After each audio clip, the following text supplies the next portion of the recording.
Hello, all you monsters and humans out there. I'm Duuz-Diz-Din coming at you with another Star versus the Forces of Evil episode review. This time it's Season 4's episode 15 titled Doop Doo. This is at least the A side. And so we begin our episode seeing that Marco is actually packing up to leave Muni, which really caught me off guard because I wasn't expecting him to leave this soon. I figured we'd have a few episodes with him just kind of staying on Muni at least for a little while, but no, I guess the time for his little brother, as far as we know, to be born is already upon us, and it's just time for him to pack up and move on. So he's out. And we see that Star has been studying Alfonso the Worthy's Atlas of the Multiverse, deciding on where she would like to travel next, as she no longer has any responsibilities to Muni, now that Eclipsa is the crowned queen. And Alfonso, as you might note, has been featured in various pictures in both Marco's household as well as Muni Castle. So there's definitely some Easter eggs about Alphonse.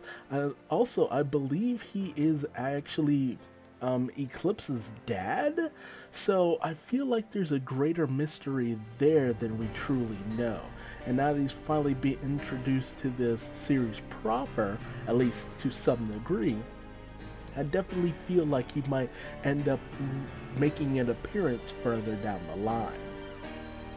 Star and Marco kind of say their farewells, with them just joking about all the explorations that they've done, as when Star went through the guide, she noted that they've pretty much been everywhere and they've already kind of done everything.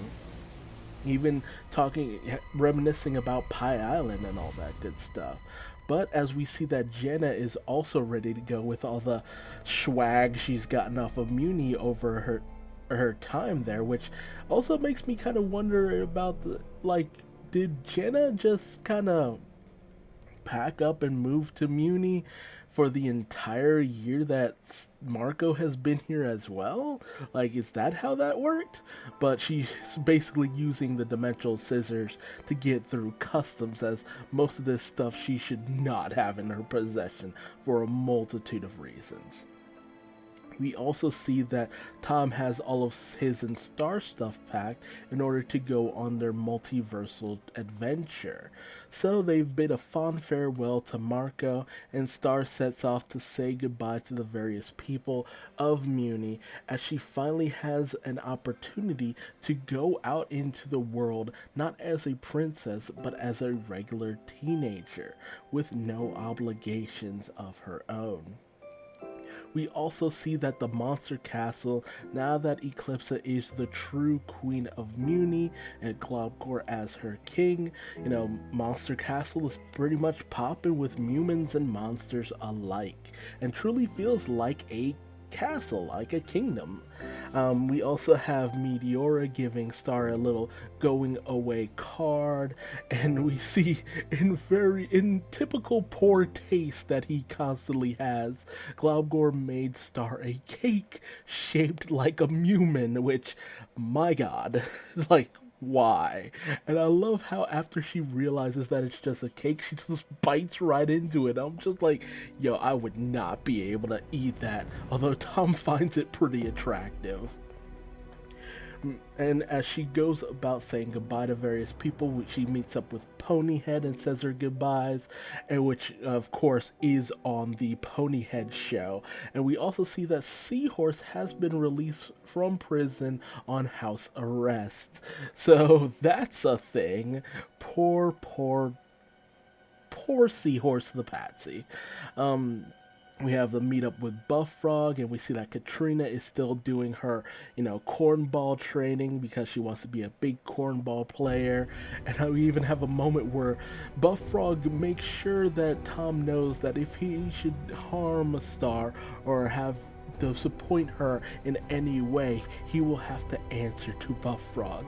And I just love how intimidated Tom is, because he could easily incinerate Buff Frog, but he's just so caught off guard by this moment that he, you know, doesn't really know how to respond for the most part. We also have a meetup with former Queen Moon, who, Star initially thinks would not be quite down with her going off on this multiversal adventure, but ultimately she's pretty much okay with it, having already been in a situation where she didn't expect herself to be in, where she has this kind of community going on, living in a yurt, and she's completely fine with it. So Queen Moon has already been on her self-exploration thing, and she's just fine living where she's at, with even King River doing hunting training for the various humans of their little village. And as Tom starts to get a little bit impatient with all their fuddling around saying goodbye, Star keeps dodging things and says there's one more person she wants to meet up with, specifically Doop, her very first magical spell. Doop, who is a broom brought to life and has been basically left in this shed for years on end because he's just a broom who talks. Who also kind of sounds a little bit bitter, but he can't really do anything. And the most hilarious part is, like, at first when I looked at him, I'm just like, man, that looks like something out of Rick and Morty made by Justin Roiland, only to find out in the credits that this Doop is voiced by Justin Roiland, of all people. So that's a nice little Easter egg there, and his kind of very sad, unfortunate existence just reeks of Justin Roiland's style.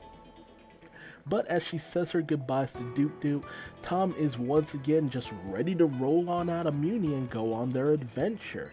But Star makes it known that she has one or maybe even two more people that she wants to go meet up with. But Tom's getting a little apprehensive about this whole situation, feeling like Star is just making excuses about people he's never even heard of or heard mentioned from Star, despite all the time they've spent together. And Star starts to say that she has plenty of other people she wants to meet and say goodbye to. So one of which actually includes, of all people, Rastakor. So Tom starts to kind of clue into the fact that Star doesn't seem to actually want to go on this trip. And once he starts flipping through the, multiversal guide, he realizes that Star hasn't actually circled any locations that she wants to go to, and he actually starts to wonder if she even wants to go on this trip. And it's kind of revealed that she's not sure if she should even go. She doesn't really know. She's not sure about anything at this point. With all the freedom that she now has, she feels that she needs some time to truly think about what she should do from here on out, which makes a lot of sense, honestly. And that's what I was thinking for the most part up to this point. Like, after Eclipse is crowned queen, then what really is there for Star? Yeah, she wants to go out and have fun and adventures and, get a little weird and a little wild, but then what? You can't just have parties all the time, because that's Ponyhead's thing. But it's a symptom of what do you do after college, after high school in general. Where do you go? You go from having all these decisions made in your life to just being free to go out in the world to do whatever, go wherever, and just you have so much choice. It's the burden of choice. That's very much a thing nowadays for a lot of young people. Just like you're burdened with choice and you don't know where to go from here. And Tom rightfully gets a little miffed at this because felt like he was set up to fail in this situation, because he thought that maybe Star really wanted to go with him to explore and do things. But hearing that Star just needs some time to think, he gets frustrated. But we see his character growth kind of set in, where he swallows that anger, accepts it, deals with it, and tells Star, is just like, okay, that's fine. You need time to settle through your feelings about this whole thing. So he just kind of accepts it and decides that he'll go on his own trip to kind of define himself, discover himself, because Tom's still kind of doing that. He's on his own trip of self-discovery and self-exploration that started back when he was, hanging out with Jana. He wants to find out what he's interested in, what he's passionate about, which I think is a very lovely note for Tom to just kind of leave on. Just, Tom, you do you. Find out who you are without Star, or even Marco. What are you interested in? I love that. And, as he gets ready to leave, he tells Star, look, I'll be ready once you're ready. Once you figure things out, just hit me up and, we'll go do our own thing. And so Tom just leaves, and Star laments the fact that he left, because now she's just left by herself to just decide what she wants to do. And it's so ironic because it's all she's ever wanted, but it's not what she wants now. After everything she's been through, it's hard to really know what she wants at this point. So ultimately, Star ends up going to Earth, which is especially ironic because she was originally banished to Earth to a certain extent because of all the trouble she caused on Muni, but now she's going there willingly because, she doesn't really know anything else. Everything she knew on Muni has changed to such a drastic degree that she's not really sure what's left on Muni for her, so she goes to Earth where she wants to at least try to figure things out from that perspective. And we see that Marco introduces his new baby sister, Mariposa, which, I love how Marco's dad laments the fact that it's just yeah, we were originally told it was going to be Marco Jr., but apparently science can sometimes be wrong despite all the money you put into it. So, which is fairly funny to me. But we're introduced to Mariposa, whose name I believe is the Spanish word for butterfly, and she immediately takes a nice little liking to Star, and they welcome Star back to Earth, which is just so cute. I love this. It's just such a nice little thing. And it was good to see all these characters, to have this little moment of just, this is how far we've come over these various seasons in terms of Muni, and just, seeing all the changes. So many characters have changed and evolved and, just morphed over the seasons, and it's just fun to finally see that just go back to Earth, because we haven't really been on Earth in a good long while, so that should be fun.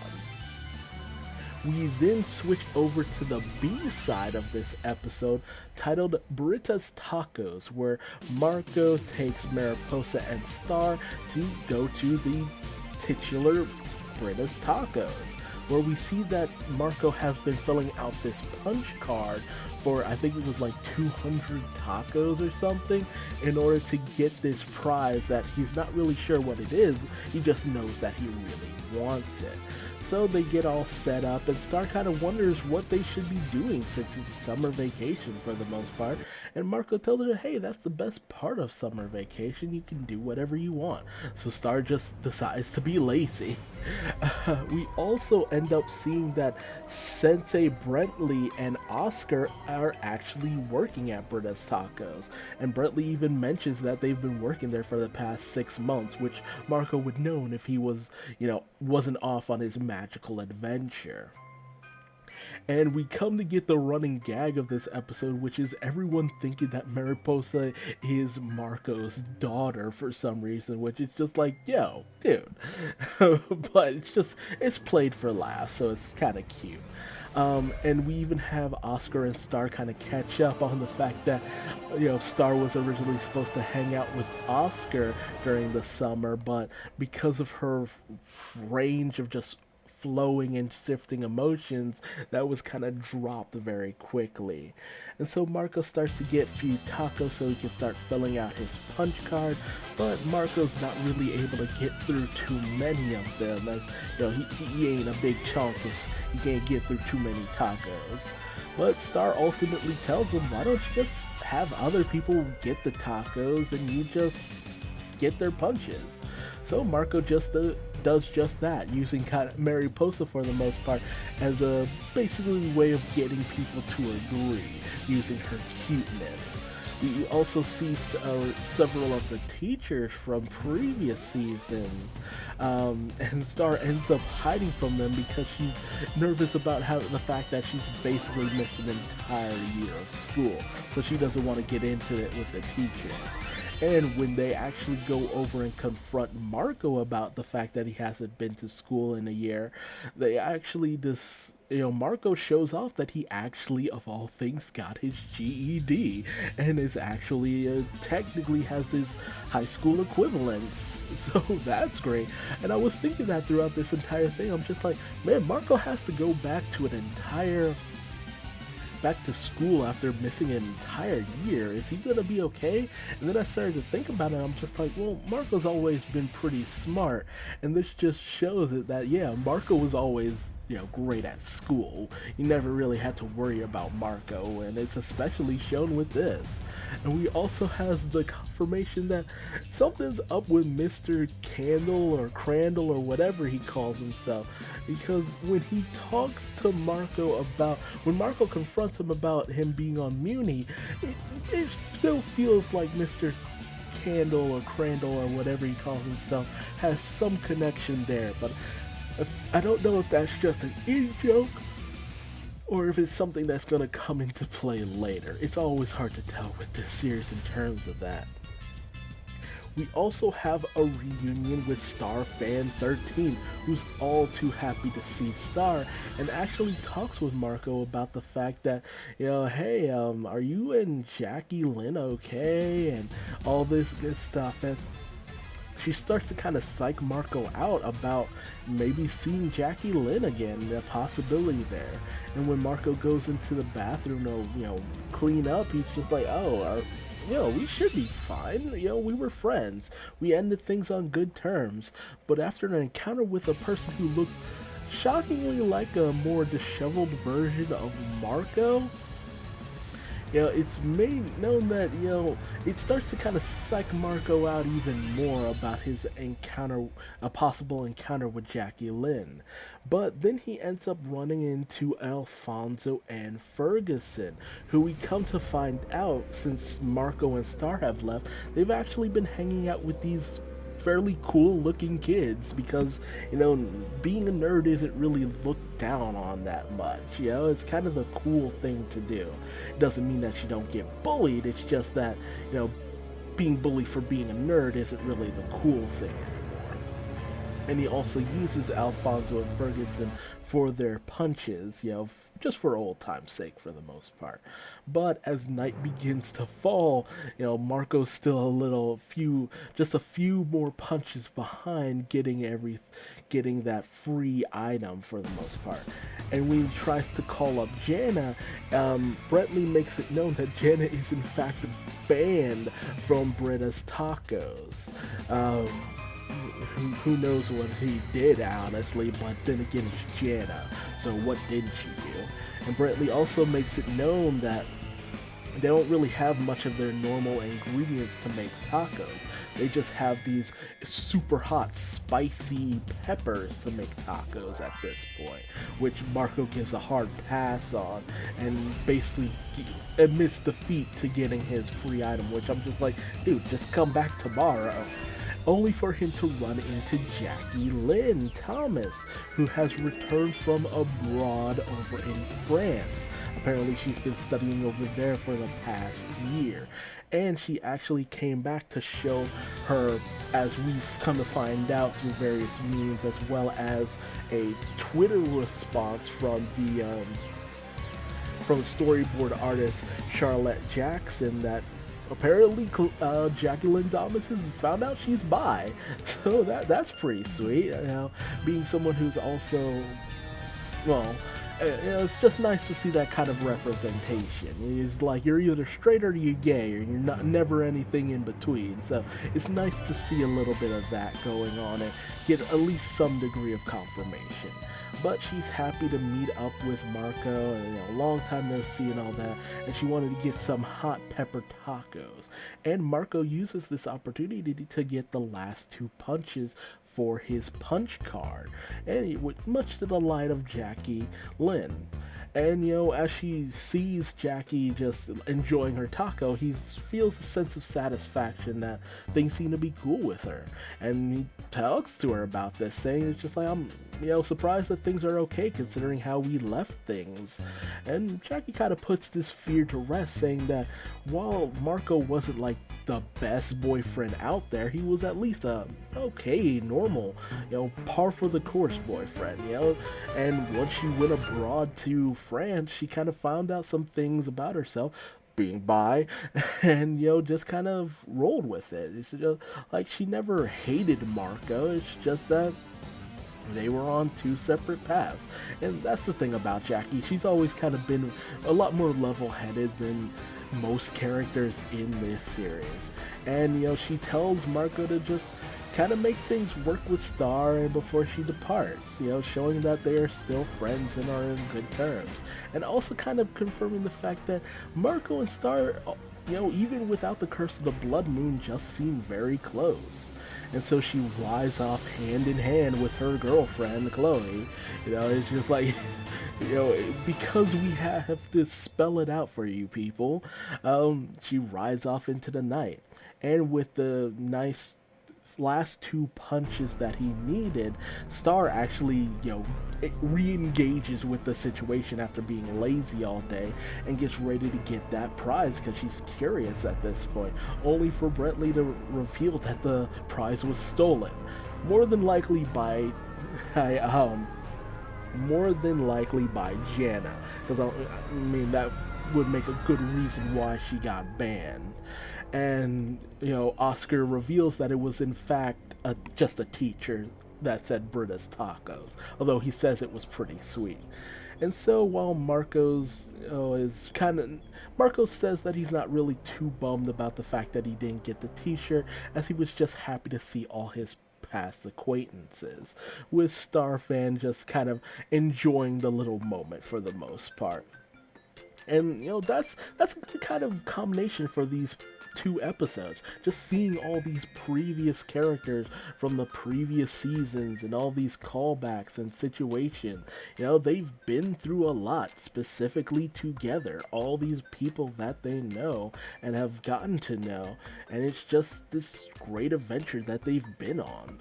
It just shows all the lives they've impacted and have been impacted by, who've learned things about each other, and it's just a very nice stuff. But hey, tell me your thoughts in the comment section below. Who did you wish that they had met up with, and how do you feel about the fact that we're back on Earth now? What do you think about the situation between Tom and Star? Where do you think that will end up going? And what do you think of cute little Mariposa? She's so adorable. Definitely tell me your thoughts in the comment section below. And if you liked this video, feel free to leave me a like. If you didn't, feel free to give me a dislike. And hey, how about subscribing and hitting the bell icon so you never miss a video of me reviewing Star versus the forces of evil up into the very last episode. And if you want to find me on social media, feel free to Google Duuz-Diz-Din. I'm everywhere, for better or for worse. And into the next video, just remember that you have more friends out there than you ever could have thought. Bye-bye.